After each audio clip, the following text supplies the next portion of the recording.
Part 1. Ang lalaki na hindi nabubuhay para sa mundo.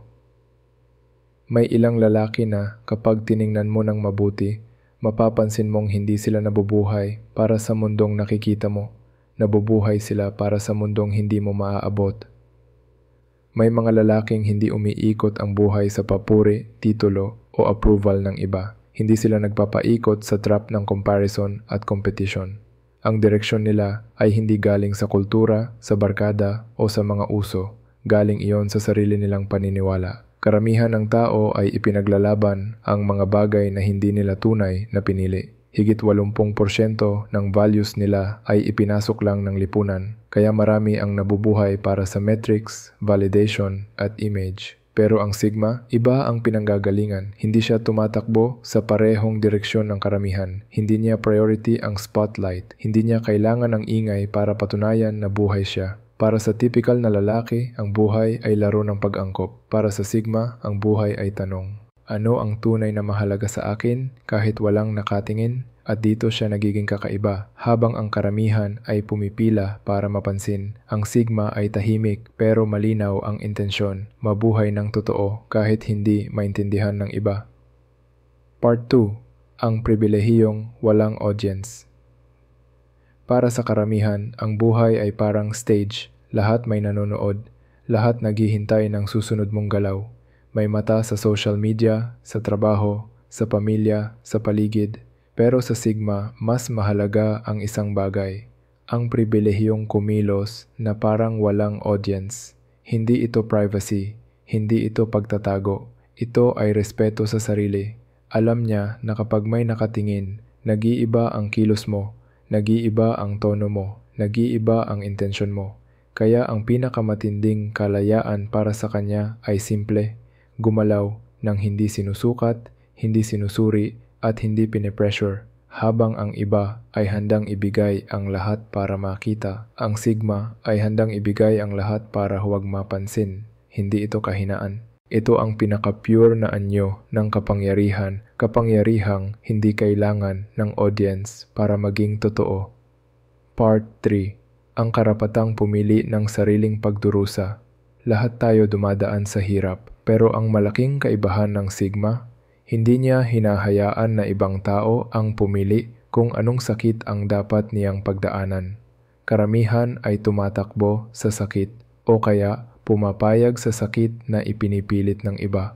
Trabahong ayaw nila, relasyong walang kaluluwa, pangarap na hindi kanila. Pero ang Sigma, kung may sakit na kailangang pagdaanan, gusto niyang siya ang pumili. Siya ang pipili ng laban, oras at dahilan. Para sa kanya, ang pagdurusang pinilit ng iba ay pagnanakaw. Kaya mas pipiliin niya ang hirap na may kahulugan kaysa ginhawang walang kaluluwa. Kapag siya ang pumili, may dignidad ang bawat sugat. Ang bawat peklat ay may ibig sabihin. At ang bawat sakit ay resibo na siya ang may hawak ng manibela ng buhay niya. Hindi siya matigas ang ulo, hindi rin siya komplikado. Simple lang, ayaw niyang magdusa para sa layuning hindi kanya.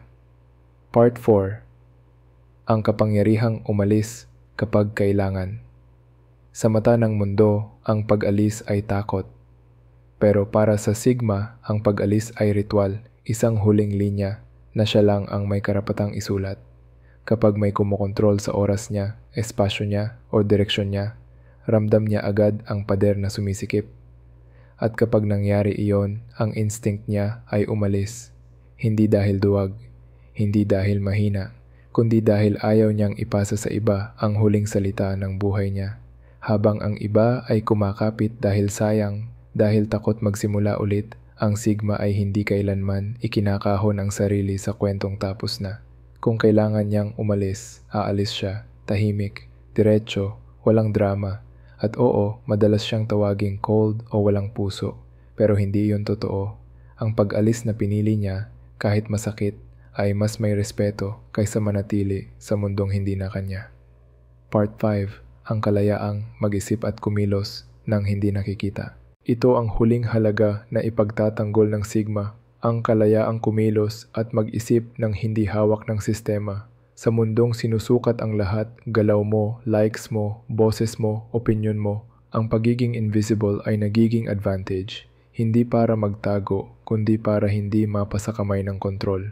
Habang ang iba ay nauuhaw sa atensyon, ang sigma ay gumagalaw sa frequency na hindi nahuhuli, tahimik, kalmado. Pero ramdam ang impluensya. Hindi niya kailangan ng tropeyo, hindi niya kailangan ng spotlight. Ang kailangan niya ay kalayaang gumalaw ng walang audience, walang pressure at walang script ng iba. Sa mundong gutom sa visibility, ang lalaking hindi mo makita, siya ang pinakamalakas. Part 6, ang matatag na hindi ng sigma. Para sa karamihan ng tao, ang salitang hindi ay delikado, iwasan, palambutin, lagyan ng paliwanag, huwag sabihin ng diretsyo para walang masaktan. Pero sa sigma, iba ang bigat ng salitang ito. Para sa kanya, ang hindi ay proteksyon, boundary, at malinaw na deklarasyon.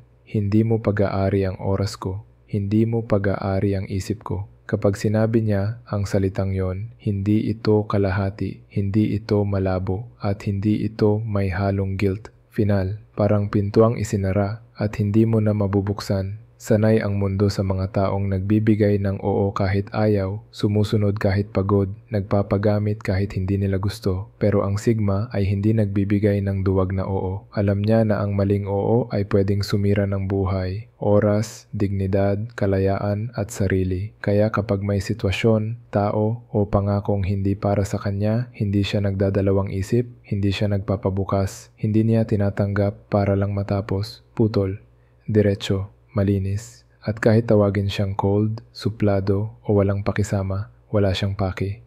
Dahil ang totoo, ang sigma ay hindi maramot sa oo. Bihira lang niya itong ibigay. Kaya kapag ibinigay niya, totoo iyon. Ang oo niya ay may bigat, may integridad, may commitment. At dahil dito, mas gugustuhin niyang maglakad mag-isa kaysa mabuhay sa loob ng libu-libong maling oo na pinilit sa kanya ng mundo. Part 7.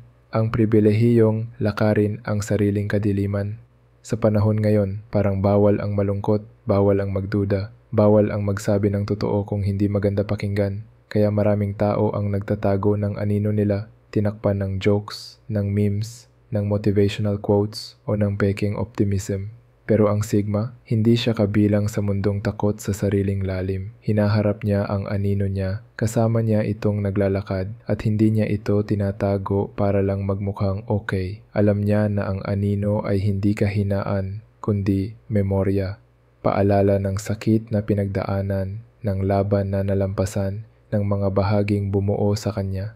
Kaya kapag may taong nagpapanggap na masaya o yung lumilikha ng artificial positivity, naaamoy agad ng sigma ang plastic. Gusto niya ang totoo, gusto niya ang raw, gusto niya ang pag-uusap na hindi nilalaro para lang magmukhang malakas. Hindi siya takot sa lungkot, hindi siya takot sa doubts, hindi siya takot sa bigat ng sariling isip. Dahil alam niya ang taong hindi kayang harapin ang kadiliman niya ay hindi rin kayang bitbitin ang sariling liwanag. Habang ang iba ay natatakot mag-isa, ang sigma ay lumalalim kapag mag-isa. Doon siya humihinga. Doon tumitibay ang gulugod niya. Doon nabubuo ang karakter niya. Ang anino niya ay hindi kaaway. Ito ang kanyang baluti at hindi niya papayag na kunin ito ng mundo. Part 8. Ang pag-uusap na hindi transaksyon. Sa mundong ito, halos lahat ng salita ay may kapalit, may agenda, may branding, may hidden motive, kaya bihira ang totoong usapan, yung walang halong performance, walang social currency, walang acting. Pero ang sigma ay sensitibo sa ganitong mga laro. Naririnig niya ang subtext, nakikita niya ang pagmamaskara, at alam niya kung ang usapan ay para manghila ng atensyon o para magmanipula. Kaya napakahalaga sa kanya ang mga rare na sandaling totoo ang usapan. Walang agenda, walang pagyayabang, walang panghuhugot ng validation. Hindi kailangan maging malalim, hindi kailangan maging pilosopikal. Ang mahalaga ay totoo. Ito ang dahilan kung bakit kakaunti ang kaibigan ng sigma, hindi dahil suplado siya, kundi dahil bihira ang tapat na koneksyon. Ayaw niya sa small talk, ayaw niya sa scripted na energy, ayaw niya sa mga taong nag-iimbak ng kwento para i-post pagkatapos. Mas gugustuhin niyang manahimik mag-isa kaysa maupo sa usapang walang kaluluwa. Kapag nagsalita ang sigma, may laman. Kapag nakinig siya, totoo. At dahil napakabihira niyang gawin ito, ang bawat pag-uusap na genuine ay nagiging apoy, nagpapalakas, nagbabago, at nagbubukas ng loob. Ito ang klase ng usapan na ipaglalaban niya. Ito ang klase ng usapan na hindi mo mabibili. Part 9. Ang kalayaang hindi maaaring puwersahin. Maraming tao ang nakakulong ng hindi nila alam. Hindi kadena ang kulungan, kundi impluwensya. Ads, influencers, trends, kultura, lahat nagtutulak kung ano dapat mong gustuhin, saan ka dapat pumunta, at ano dapat ang definition ng success. Pero ang Sigma ay hindi barkong pinapatakbo ng hangin ng iba. Hindi siya umaayon dahil uso. Hindi siya sumusunod dahil maraming gumagawa. Para sa kanya, ang pinakamahalagang teritoryo ay hindi bahay, hindi pera, hindi titulo, kundi ang sariling isip. Ayaw niyang may nagrerenta ng espasyo sa utak niya. Ayaw niyang may nagdidikta ng pangarap niya. Ayaw niyang may nag-iimpluwensya kung paano siya dapat mabuhay. Kung kailangan niyang mag-isa para mapanatili ito, gagawin niya. Dahil para sa Sigma, kapag nakuha ng mundo ang isip mo, tapos na ang laro. Part 10. Ang kapangyarihang maging invisible sa isang mundo na gutom sa atensyon. Hindi pangarap ng Sigma ang spotlight, hindi niya gusto ang hype, at hindi niya hinahanap ang papuri. Sa mundo ngayon, visibility is currency, pero para sa Sigma, invisibility is freedom. Kapag hindi ka kita ng sistema, hindi ka kayang i-target, hulihin, kontrolin, o manipulahin. Kapag hindi ka naka-spotlight, nakakagalaw ka ng malaya. Habang ang iba ay nagsisigawan para sa recognition, ang Sigma ay kumikilos sa tahimik na frequency na hindi kayang sundan ng masa. Hindi niya kailangan ng pangalan para magkaroon ng epekto. Hindi niya kailangan ng applause para maging totoo. At hindi niya kailangan ng spotlight para maging malakas. Ang pinakamalakas na tao ay hindi ang pinakamaingay, kundi yung hindi mo mahuli pero ramdam mo ang presensya niya. Para sa Sigma, ang kalayaang kumilos na parang hangin, nakikita ang epekto pero hindi ang anyo, ay mas mahalaga kaysa anumang tropeyo at handa niya itong ipaglaban hanggang dulo.